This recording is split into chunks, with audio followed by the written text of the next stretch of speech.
Small businesses and ERP implementations. What is it that small and mid-market companies need to know about ERP implementations? How are they different than ERP implementations at larger organizations? That's a big part of what we're going to cover here today in our weekly live stream, our live discussion here. We're streaming to LinkedIn, YouTube, Facebook, Twitter, X, and TikTok. So thanks for joining here today, wherever you're joining.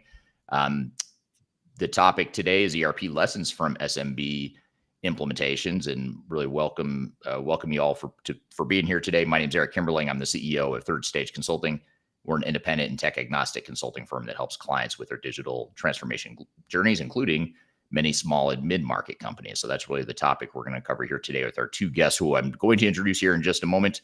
But before I introduce them, a couple quick logistical things. First of all, we're going to be taking questions. So any questions you have, I'd love to hear you drop those questions here in the chat. And speaking of the chat, if you don't mind just dropping in an answer to two questions. One is, what city and country are you joining from today? And secondly, I'd love to hear what kind of business you own or are part of. What industry are you in? I'd love to hear from you in the chat here. So if you don't mind dropping that in, that'll give me a sense of who's here today and where you're from and what industry you're in. So really looking forward to hearing from you today. Our two guests are two associate directors from Third Stage Consulting, and two associate directors that tend to focus quite a bit on our small and mid-market clients. Geordie McDougall and Nate Stroeher. So guys, thanks for being here. Nate, tell us a little bit about yourself to start.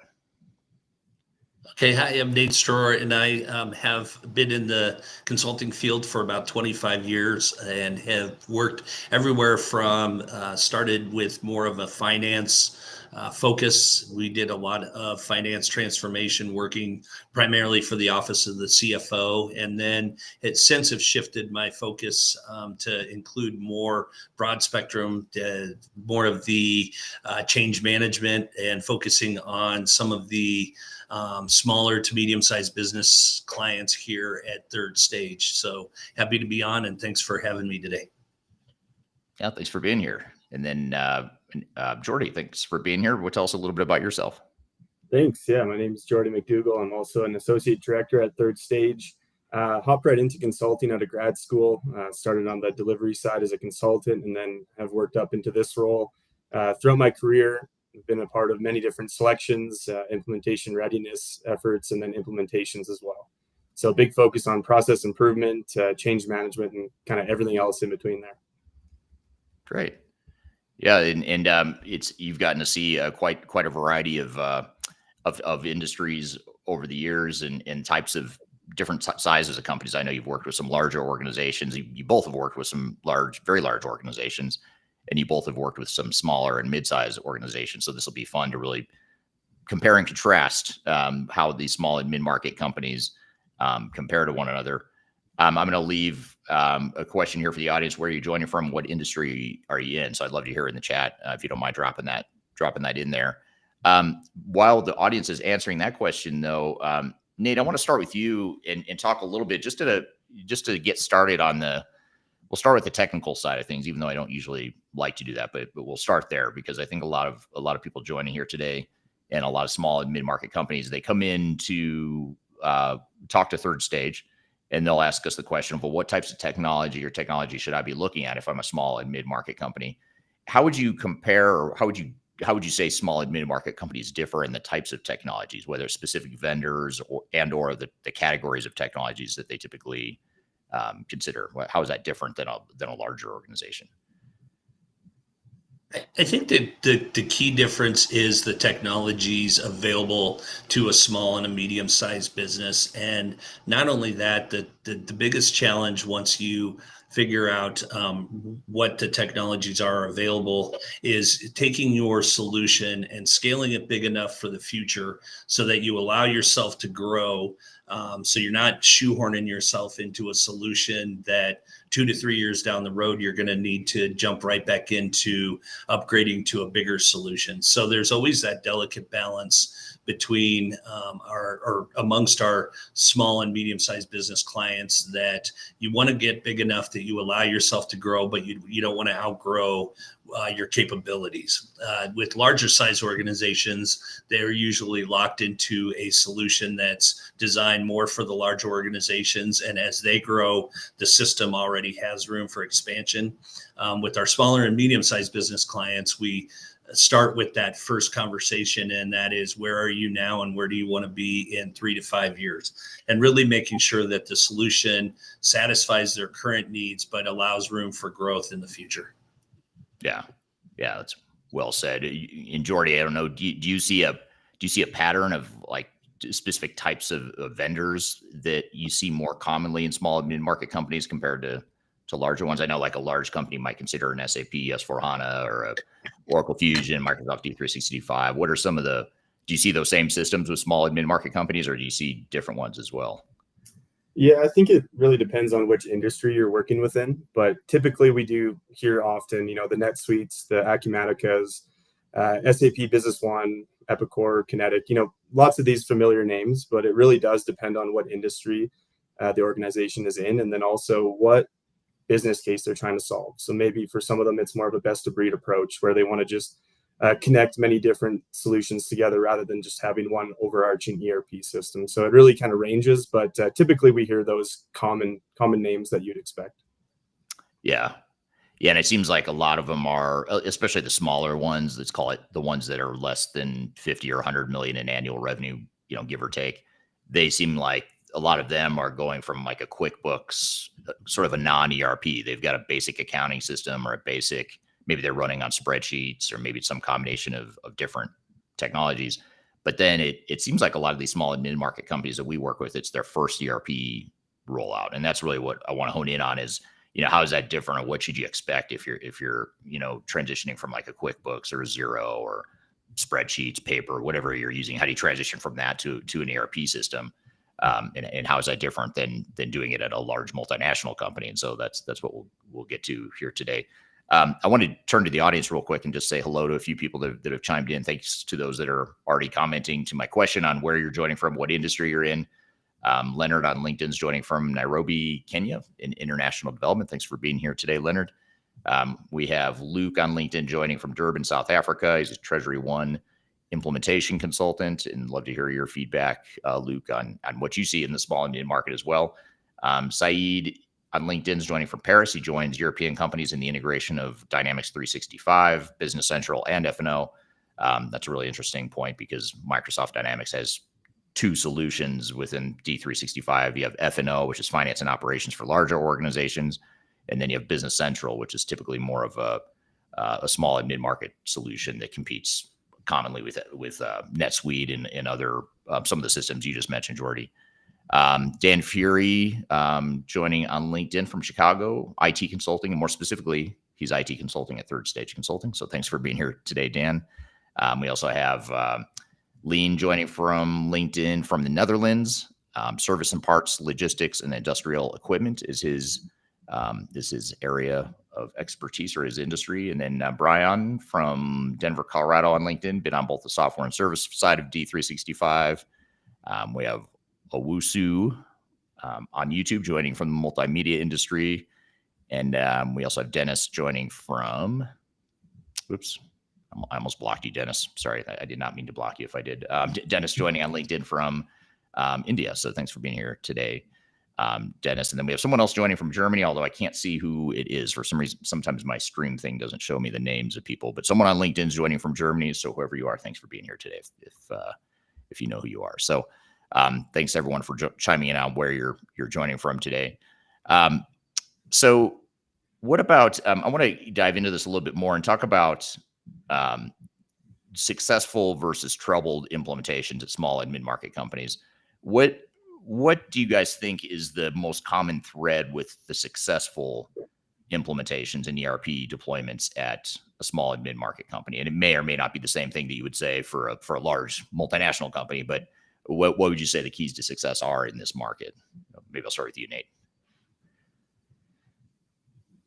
Yeah, I think the number one is realistic expectations of the capabilities of your resources to handle this change and to handle the effort that's required for an engagement like this. Mostly the individuals that you have selected to participate in these ERP projects are going to be the business leads and the functional leaders. And they obviously, the phrase that is always thrown around is they have their day job and they have the job that we're trying to, of the implementation. So I think it's really important from the beginning that you sit down and realistically say, given the resources that we have now, can we adequately staff this project, and can we adequately do our day jobs? We have had a lot of success getting around this challenge by introducing temporary employees or in the success of the small and the medium business size level of adding someone to the organization, starting them off with this software implementation. Their initial few months is more of the day-to-day busy work as they start to get used to the organization and the system, and then they can roll into more of the expert. They can become a subject matter expert on the software, on the organization, and really roll into a full-time role. So I think really, first and foremost always is sitting down and saying, do you have the time? Do you have the right people? And how can you supplement those people going forward? Yeah. What would you add to that, Geordie? Yeah, I would just say having a committed executive sponsor leadership team, just in general, making sure that they're there to be the guiding light. They're outlining the business case or the target operating model and working with all of the different stakeholders within the company. But having that executive leadership really being that guiding light and ensuring that they're clearing any roadblocks that might be getting in the way of the project, and just having that leadership support to really make sure that the project can start off on a good foot, but also continue through with strong momentum. Yeah. And I agree with all that. And I think the other thing too is the fact that most small and mid-market companies, especially the ones that are growing quickly, they usually have limited resources and don't have a lot of bench time and available capacity to invest what they need to invest in these projects. So in addition to having that executive level support, or maybe as a result of having that executive level support, you need to ensure that translates into ensuring you free up the right resources to help with the project. The other thing I'd say too, this is a kind of a tricky balancing act with a lot of small and mid-market companies. Is a lot of them roll out ERP systems because they want to scale the company and they know that they can't continue to grow and be successful without their current systems and their current manual processes and limited technologies holding them back. So they end up wanting to buy a more robust, more sophisticated ERP system that will allow them to scale. But it seems like there's a bit of a balancing act that's tricky there, as far as making sure you don't overcomplicate things and sort of slow down your business to a grinding halt because you've overcomplicated things with an over-engineered ERP solution versus, you want something that's going to improve you, give you more scalability, but not so much so that it just, it's overkill for who you are and who you're trying to be in the short term. So have you guys seen organizations struggle with that, or how have you seen them navigate just the decisions around, are we going for long-term scale? How do we balance out long-term scale that we need in the future versus who we are today and the realities of who we are today and the flexibility and the nimbleness we have today? Have you guys seen that be a challenge with small and mid-market companies? Yeah, for sure. I think. Go ahead. Go ahead. Yeah, you go. No, I think, and Geordie, definitely, we've seen this, and he and I have been involved in and talking to a lot of organizations over the last few months. So we'll kind of tag team this answer. But I think that one of the most important things is to take off bite-size chunks as you go. So if you are going from, again, Eric, you mentioned QuickBooks, and I can't tell you, probably 90 to 95% of our calls, QuickBooks has something to do with either the past or the future of the organization. They've used QuickBooks. So when you go in from a software package like QuickBooks to an ERP, I think it's really important to not try and get all the functionality out of your new platform that you're implementing. Set a realistic time frame for going live and getting basic functionality and getting a good feel for the system. And then in 3 months, 6 months, 9 months, really starting to add some of the functionality, some of the dashboard capabilities, some of the reporting capabilities that these platforms offer. And with the addition of artificial intelligence, with the addition of the ease of creating dashboards and reports, I think it often can get very overwhelming when you start to think about what you want. So we often tell our clients, get the package in, get comfortable with it, get your feet on the ground, and then start to look at what the system can do going forward. So don't expect a full 100% solution at go live. Really try and build up to that in the first year and a half. Right, and just to add to that also, I would say that kind of ties in well to the selection of the ERP system. So ensuring that you can not only get up and running with whatever you select, but also making sure that you can grow into the system as well. So making sure that it's fit for your scalability so that you can begin to add some different modules and different pieces of technology, such as that AI piece that Nate mentioned. You want to make sure that you're selecting your vendor for right now, but also for the future as well. Yeah. And taking it in bite-sized chunks and pacing yourself is important. And, it's hard because you've got to, during the evaluation process, you have to think a little bit bigger picture, a little bit longer term. But then when it comes time to procure the software and start rolling it out, you sort of want to back up and look more myopically at shorter term. How can I get immediate value? Knowing what the long-term roadmap is, how can I get immediate value without overcomplicating things or without bringing our operations to a halt because all my people are tied up in a big, massive, complex ERP implementation. What about timeframes? I feel like timeframes, you mentioned upfront, Nate, realistic expectations. First of all, let's start there. I mean, you talked about realistic expectations, and one of the expectations that we often see get misaligned or people get out of sync on is on timeline. So a lot of smaller businesses think, we're small, it's not that complicated. And that is true. You aren't as complicated as a larger counterpart. But I think in the small and mid-market, I feel like expectations are more mismanaged or even more mismanaged than they are with big companies, because I think, in my opinion, and I want to see what you guys think, whether you agree or disagree on this, but it seems like a lot of times, software vendors will come in with a small business offering that makes it sound really enticing as far as, I'll pick on NetSuite for a moment, although this is not limited to NetSuite, even though I'm picking on them right now. But Oracle NetSuite will come in and say, we've got Suite success. We can roll out the system in 90 days. That's sort of their MO. And they probably can implement technology in 90 days, but your ability to change and train your people and change your processes and get operational and functioning on that technology typically is going to take a lot more than 90 days. So what advice do you guys have for organizations in terms of managing expectations and just making sure they're realistic about the time and cost and complexity and risk and all that stuff that they're taking on with these sorts of projects? Geordie, I'll let you jump in on that one first. Yeah. Okay. I would just say the first piece would be understanding that you don't know what you don't know. So going into one of these implementations, you obviously want to be able to implement as fast as possible, but really starting with that phase 0 and making sure that you lay the proper groundwork to set up that implementation for success is very vital. And oftentimes it's you can refer to this as going slow to go fast. So you really want to make sure that you build that foundation at first, making sure that you're really documenting these processes, whether they're the current state or moving forward into the future state processes, making sure that you have those mapped out in a well-defined manner. And then also looking at your resourcing. I know we've already touched on this a couple of times, but when you're working in the SMB space, resourcing can be a challenge. So oftentimes these really short timelines demand high volume or lots of hours per day going towards the project. So trying to juggle all these different pieces can be a challenge. And that's where we really bring in that level setting expectation to really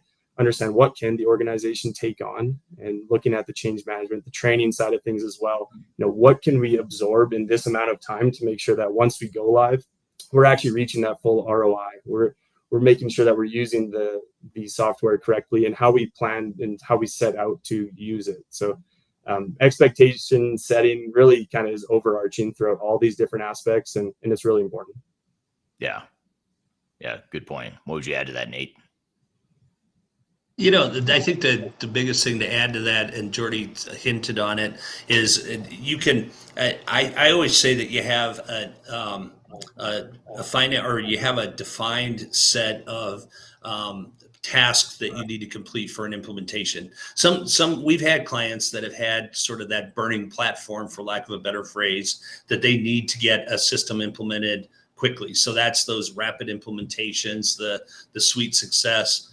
That's what those, I think, are very good at, is that you need to get off of QuickBooks, or you have an owner that has given you a deadline that you need to meet.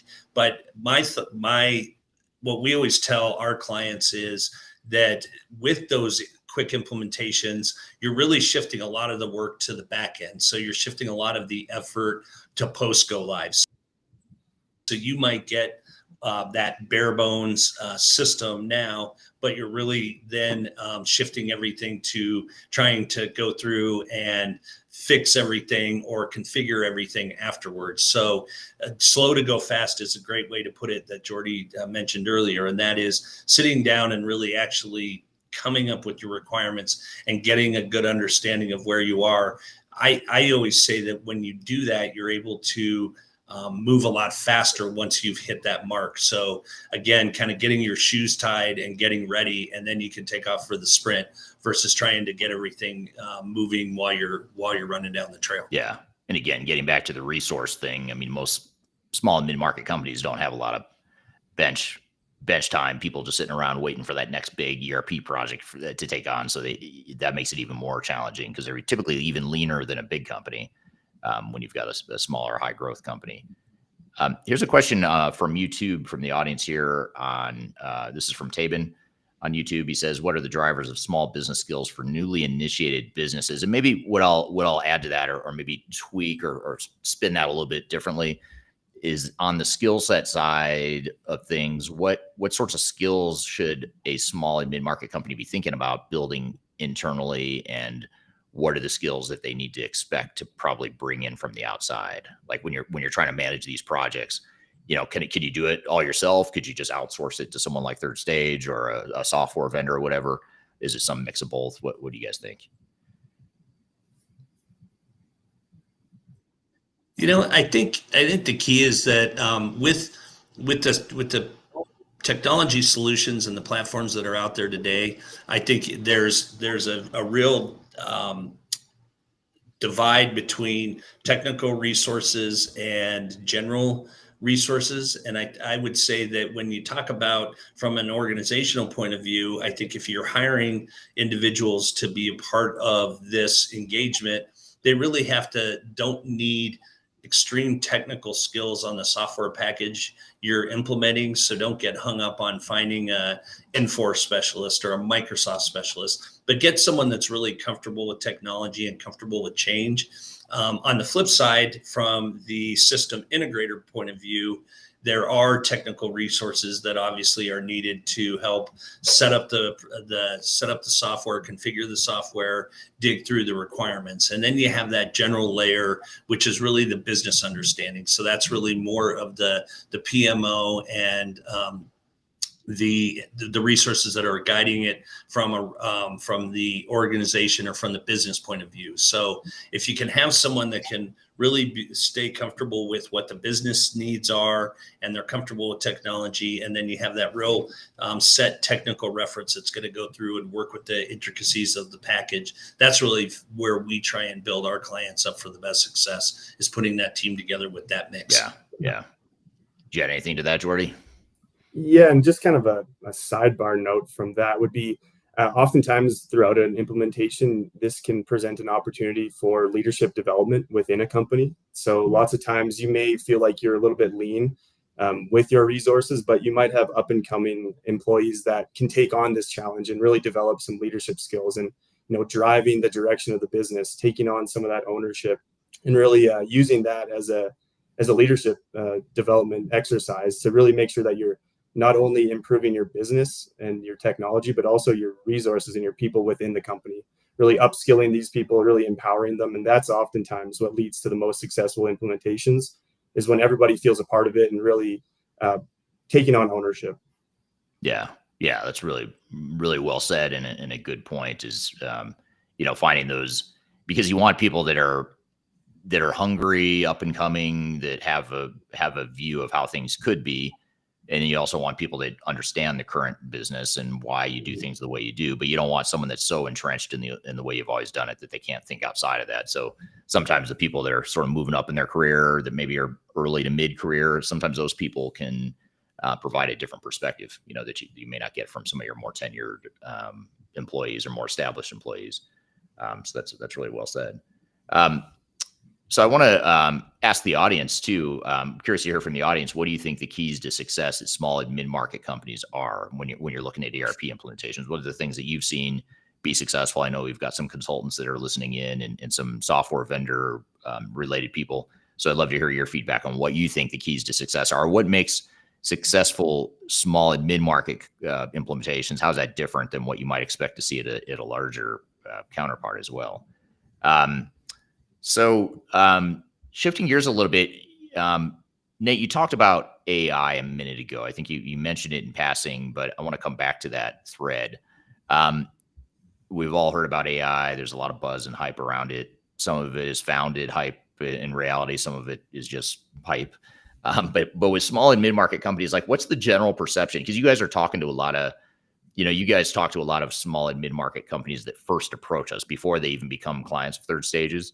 So they come to us with a problem statement, they're like, hey, we need to replace our ERP system. And then the question becomes, well, why? And then you guys dig into the understanding of the client or the potential client and what their needs are.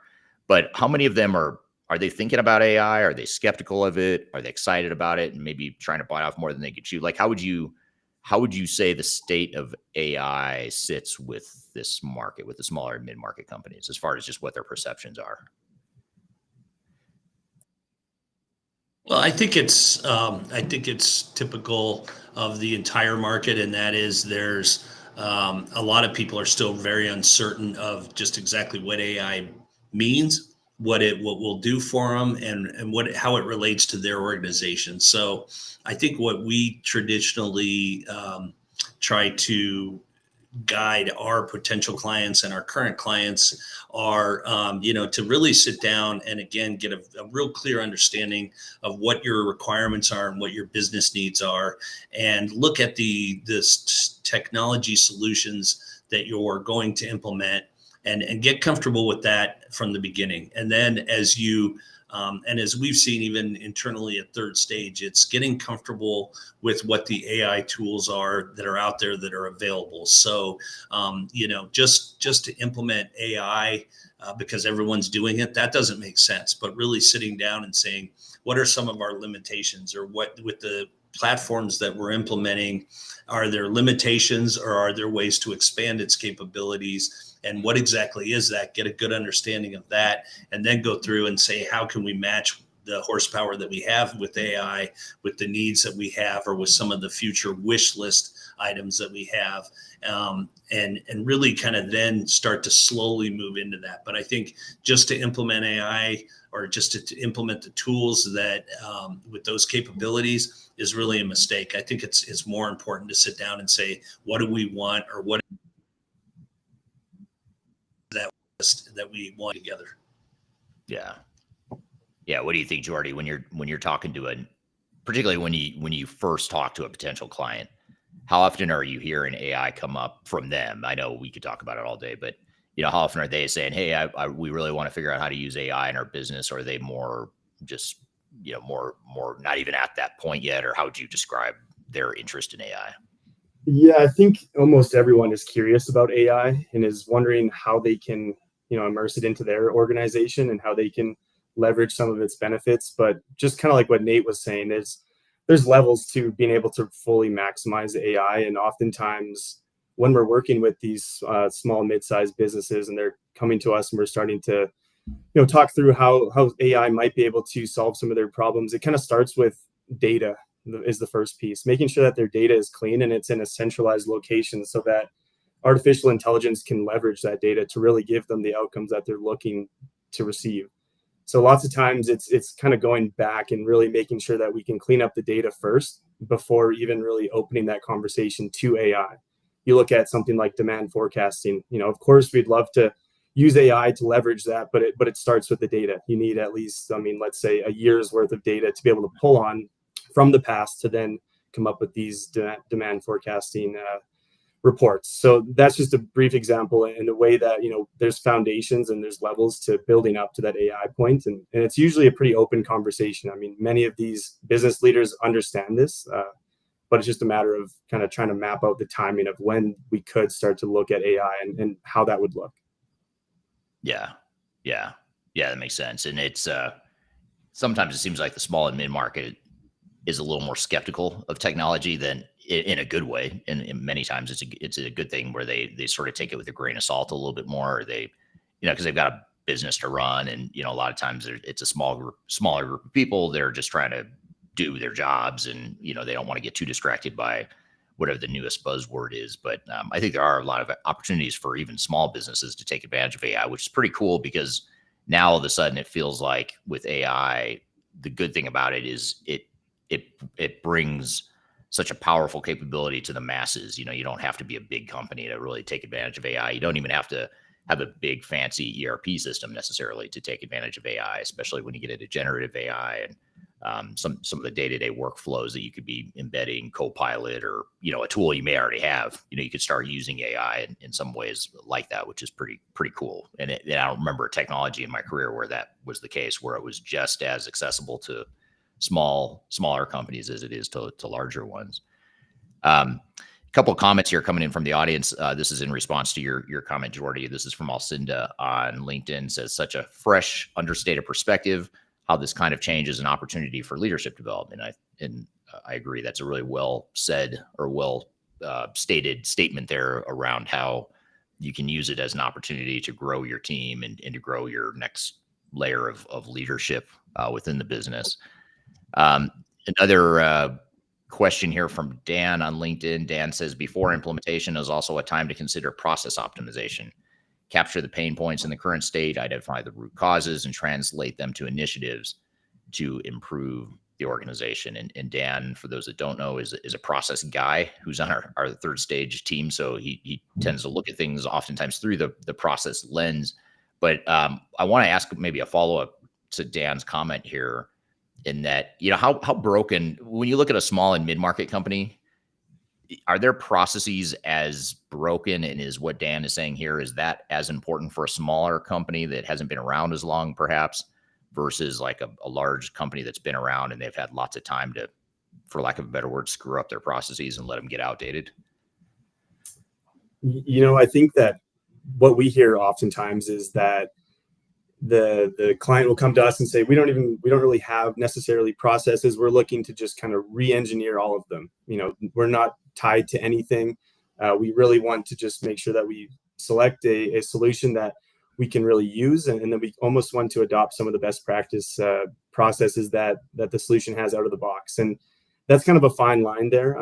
The term best practice is kind of a little bit of an interesting word in the industry, but I think it's something that you can really leverage, especially as a small to mid-sized business. Obviously, you're still going to have your unique requirements that make up your secret sauce that got you to this point, but there are also ways that you can leverage those best practice processes and kind of integrate the two to build out these future state processes where maybe you're not looking so much at the current state because that it's very manual. It's kind of shooting from the hip, and that's that entrepreneurial spirit that got the company to where it's at.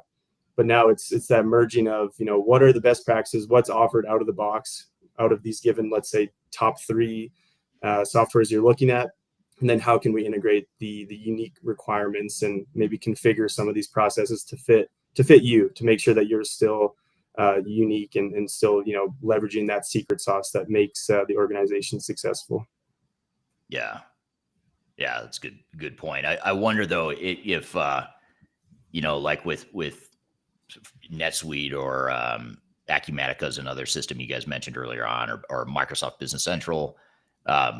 You look at these systems and they're pretty flexible. I mean, nowadays these systems are getting more and more flexible where you can do basic configuration. You can use low code, no code development tools to, to change the way the software works or change the workflow to modify to fit your business without necessarily changing the source code.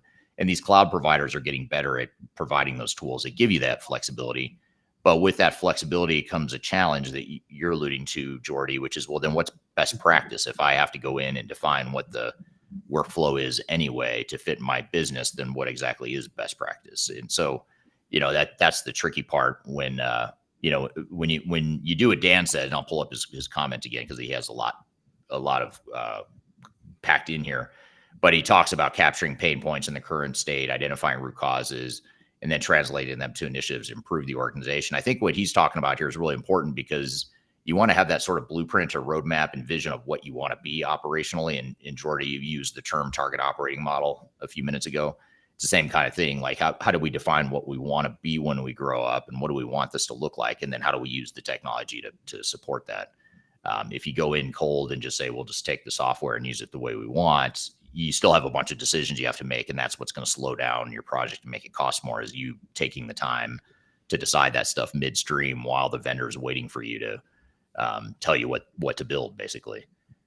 So I think it's a tricky balancing act that a lot of small businesses smaller businesses don't fully understand how it affects their business and their overall initiative. Here's a question from LinkedIn. Darian on LinkedIn asked the question here: what's one achievable AI use case for a mid-market company just getting started? And maybe, I'll broaden that a little bit, whether or not you're just getting started as a small business or you've been around for a while. Do you guys have examples of where AI is actually being used? Or if you don't yet, because it is so new and we're just getting through that first big wave of implementations involving AI since it hit the mainstream. If not, what are maybe an example or two that you're seeing the vendors offer small and mid-market companies that seem intriguing to you guys? I think one of the biggest areas where AI can help you is through reporting and analytics. Once you get a good platform in place, and once you get a strong knowledge of what the system is, what was traditionally, even probably 5 years ago, you needed someone with a really good reporting background to sit down and write your reporting and develop your analytic tools that you're going to be using in the future.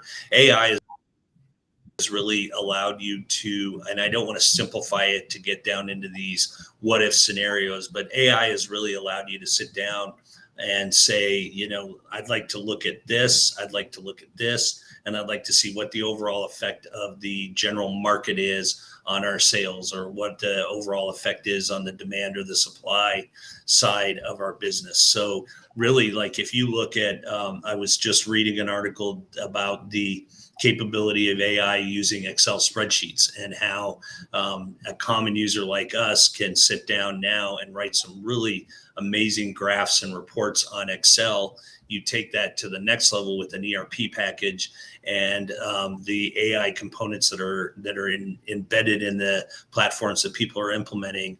It really gives them an idea and a platform and a way to sit down and say, okay, we'd like to look at our business this way, and we'd like to look at our business this way. You can do all this without having an expensive report writer or having that expertise within your organization. Yeah, that's a good point. How about you, Geordie? Are you seeing any cool examples of how AI is or could be used for smaller businesses?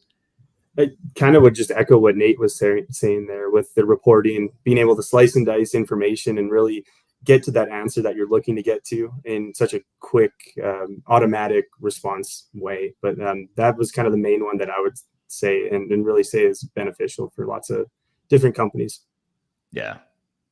I wonder if there's the one thing actually. Go ahead, Nate. The one thing I will, and I just thought of this. Oh, no, we lost him right as he was getting into the good stuff. Let me add him back here. Oh, there we go. Am I back? There you are. All right. Okay, sorry about that. We actually had a building supply client here in Denver, and it was a really interesting use of some of the AI capabilities. And they traditionally purchased and knew that their demand for building products were pretty seasonal. So they knew that in spring, people were going to start their construction projects. They knew that traditionally in Colorado, a hailstorm might come through, so they were going to need more roofing material. What they actually had the capability after they implemented a new ERP package and some of the AI intelligence that was embedded in that was to actually look at the effects of some of the National Weather Service predictions on storms and on the storm season to know that we were going to be heading into a more stormy summer here in Colorado. So likely we were going to have more need for building materials, for roofing materials. So it really took that, what was just kind of a simple way to look at their business, and that was seasonality. And they were actually able to start tying it to National Weather Service data, and to really now start to not only know that they were going to need to make those seasonal adjustments, but they were going to be able to really lock in on what those adjustments were and make it more of a monthly operation on purchasing material and predicting demand going forward. So it really kind of shifted it from a kind of a static model to an ever adjusting model based on some external data that AI was able to pull in.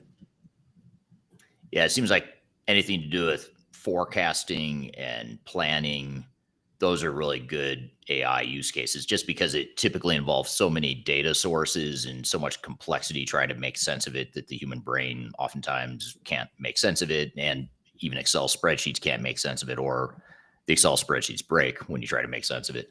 And so having a tool like AI is pretty cool, because I think it's been that, that sort of utopia that every business wants, is to be able to predict demand and predict their or forecast their production, forecast their financial results. Trying to get some more of that forward-looking view versus the backward-looking BI reporting side of things that ERP systems have historically provided. So I think that's a pretty cool game changer, is on the forward-looking stuff, as far as planning and forecasting. Here's a question from Saeed on LinkedIn that's interesting here. Saeed says, we've always been taught to stick to ERP standards when integrating, but what are the key triggers that justify custom developments for a specific business need, especially if you're a smaller business? And, Geordie, I think you made the comment earlier that smaller companies oftentimes are, maybe I'm paraphrasing what I think I heard you say, but I think you said they're more likely to maybe adapt to what the software can do versus trying to recreate the wheel and try and force the software to fit, their way of doing business. Have there been examples where that just doesn't work, where you have specific, unique business needs that the ERP system just can't handle, and you need to change the software to fit your business, and it's not ideal, but it's better than watering down, the way you do things today? Have you seen that in some businesses in the past? Yeah, no, I have. And there's actually an implementation that I'm on right now where they have a very unique pricing model. And it's really a unique pricing model that doesn't really fit into any ERP systems, to be quite frank. So they actually had to go out to the marketplace and hone in and look for a specific pricing solution to fit the needs of their business. And, earlier I referenced, the secret sauce and unique requirements that make up an organization.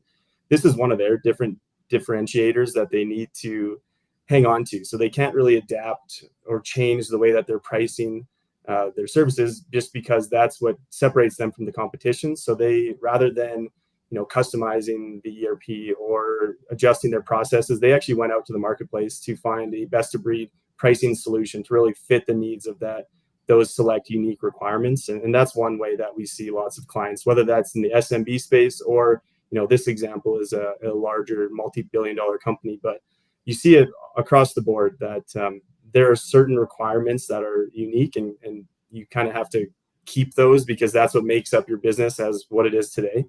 So that's that kind of the fine line, and where you need to start to make those strategic decisions based on, where you're going to house these certain operations to make sure that you're still operating how you want to be. Yeah. And I know which client you're talking about there. And it sort of brings up another thought or question here around single ERP system that can do everything, or multiple systems that can do certain things really well, and then you tie together those systems. I know with larger organizations, it's more common, and we're seeing a movement with larger organizations where they say, one single monolithic ERP system is not the answer for us. We'd rather have more of a interoperability sort of model, or a best of breed model, where we take maybe some of our legacy systems, we replace them, and some of our legacy systems, maybe we keep them, even if it's just in the short term, but we tie those systems together and maybe layer on some AI tools on top of it. And so we see some movement away from the single ERP system, traditional way of thinking about ERP systems in the bigger clients of ours.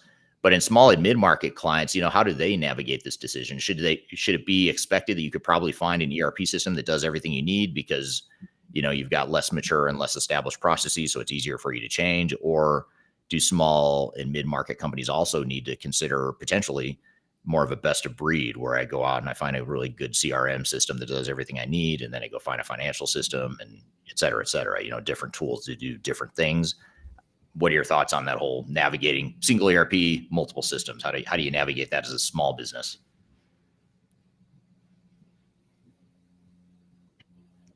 But I think the key, and this, again, sorry for using an overused consulting phrase, but I think really the key is you've got to make sure that the technology is supporting the business, and not the other way around. So not that you're adjusting your business based on your technology needs. And I say that because I think when it comes down to it, and if you have a technology like a single ERP package that can really support the entire business, there's going to be some areas within the business that are going to be affected, because you're not going to be able to satisfy everyone 100%, no matter what the platform is. But I think really it's sitting down, and when we start with our clients, we sit down with that executive visioning session, and it's really, again, trying to look at what are the exact needs of the company. So we had, for example, a client a few years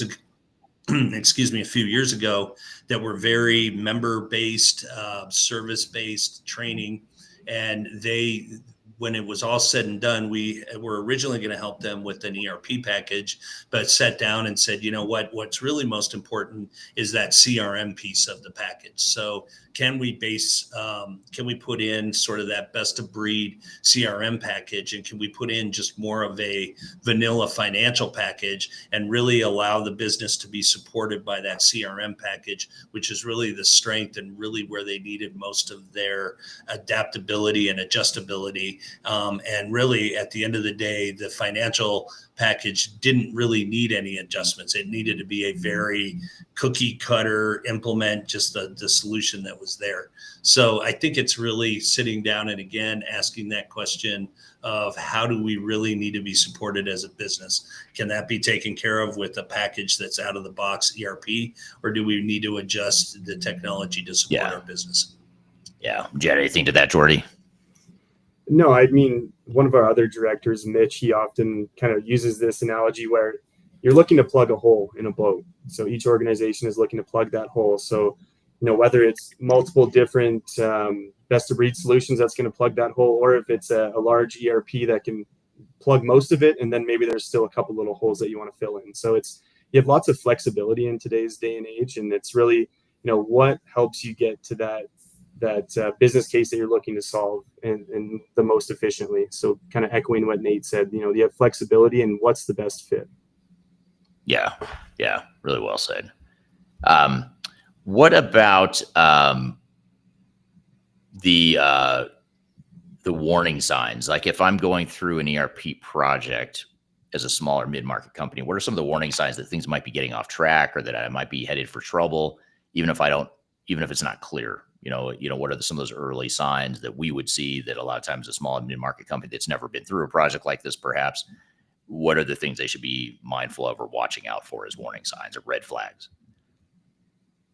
Well, I would say that looking at your scope and making sure that your scope isn't shifting and moving as the project moves forward, you really want to be able to define each phase, whether if you're phasing out your implementation and really sticking to that scope. Oftentimes that's a bit of a red flag when you start to cut some scope or add scope throughout the project, that can really show some warning signs that the implementation may be heading off the tracks. Obviously, there's going to be evolution throughout the project where you might add some scope with new developments and new understanding, but that's not typically standard. So that would be definitely one warning sign. And then the other would be making sure that the organization is taking ownership of their project. I mean, it is the business's project. The vendor is coming in, they're there to support you and make sure that it's being implemented, but making sure that the decisions and really the whole implementation is being driven by the organization and not just being deferred to the vendor, because that can also lead to some turmoil down the road during an implementation as well. Yeah. Yeah. What do you think, Nate? Anything you'd add to that? I think the key is that there's on any, and we're here at a client this week, and I think with any implementation or with any technology change, there's going to be slips in the timeline. There's going to be slips in the budget, but really coming up with a good plan for how you're going to recover and how you're going to get the project back on scope and budget. And an increase in the scope, and do we need to increase the budget? I think where organizations really start to falter is that you have a slip in the budget, you have a slip in the timeline, and you don't do anything to address getting that made up. And is it realistic to put in the recovery plan that you have in place? And we always say that one or two you can likely get away with, but when they start stacking up, then the project just slowly but surely starts to slip away from you. Mitch's example of plugging a hole in the boat is a great example, because I always say if you have a hole and you're able to plug it and you're able to move on, great. But if you just keep trying to stuff rags in it and you never really address that issue, then it's just going to get out of hand. And before you know it, you have half the boat filled with water. Right. And if you're like me and you can't swim, that's a terrifying proposition right there. Exactly. That's why I don't use the boat analogy, because it freaks me out. Anyway, but it's a good one. So what, if you were to give one piece of advice to a smaller mid-market company that's just getting started on their digital journey, their ERP replacement journey, whatever it is, what one or two pieces of advice would you give, Nate? Start with you. I would say that sit down and before you do anything, get a clear vision and get a clear team in place, all the way from the executive level down to the individuals that will be using the software for the most part. Make sure everyone's on board with where you are, where you want to be. And not only that, but within that, sitting down and taking a clear snapshot and a realistic understanding of what your capabilities are, and will those capabilities be able to get you through from where you are now to where you want to be. So doing that homework ahead of time to say, is everyone on board from the executives down, and can we do it with who we have? And if not, do we need to add resources? Do we need to add budget? And can we get to where we are now to where we want to be before you jump in and before you do anything? Right. Yeah. What would you add to that, Geordie? What's your advice? Yeah, I would just add that it's much larger than just evaluating and selecting a software. Kind of like what Nate was saying, there's much more preparation work that needs to take place. Making sure, have you clearly defined what success looks like for this project? Technology aside, what does success look like?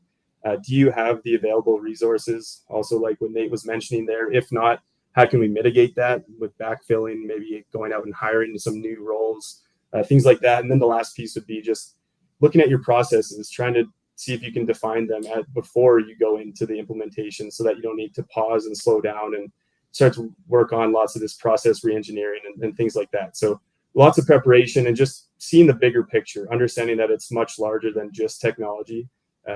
Those would be kind of my guiding words. Yeah, it's good advice. And then I would add, just, reiterating some of what you said, what you guys both said, just making sure you've got realistic expectations, making sure you realize that it's going to be tricky to balance, your need or want to scale your company and create some standardization using these tools, but at the same time, not going so far or making such a big change that you're disrupting your business day to day.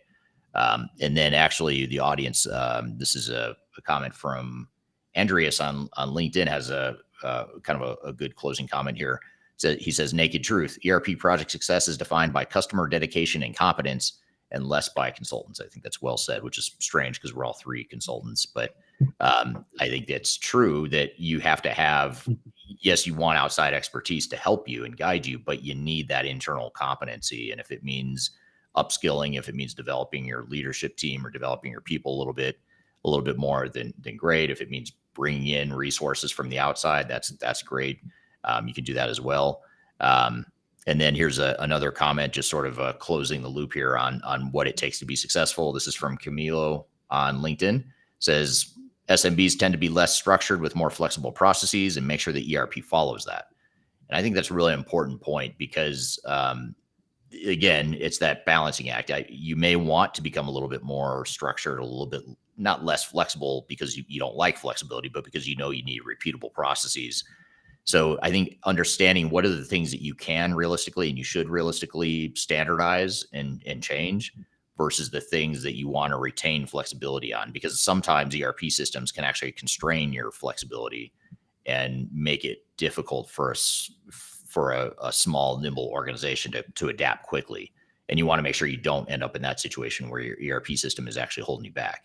And as cool as modern technology is, it does do that sometimes unintentionally. That's the unintended consequence of modern technology. Sometimes it can limit your ability to remain flexible. So just making sure you find that right system that can help you do that, because some systems are more standard than others. Some are more flexible and have more low-code, no-code development tools and that sort of thing that gives you that flexibility.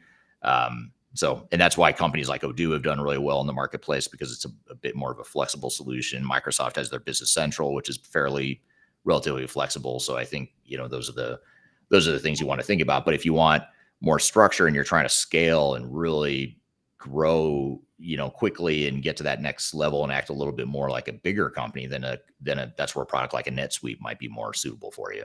So you really just have to look at what you want. And it's not just one answer either. It may be a combination of, a core ERP system that provides structure and standardization, but then you've got other systems on top of it that are more flexible.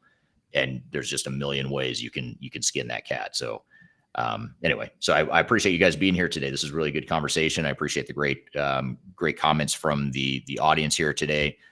If you'd like to learn more about some of the leading systems in the marketplace and the things you should be aware of as far as trends, market trends, industry technology trends, check out our digital transformation report.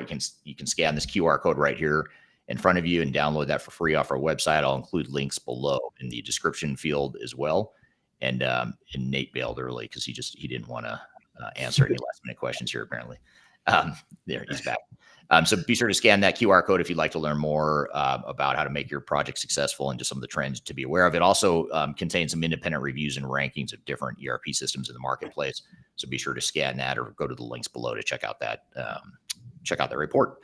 So thanks guys for being here. Really appreciate it. And look forward to having you on again at some point soon. Thank you to the audience. This interview will become part of our weekly Transformation Ground Control podcast. So we'll edit this, we'll add some more content to it, and then we'll re-release it next week as a formal, polished episode of Transformation Ground Control. You can actually see all of our past episodes of that show by going to transformationgroundcontrol.com. And we do this every Tuesday, same time, same place. So hope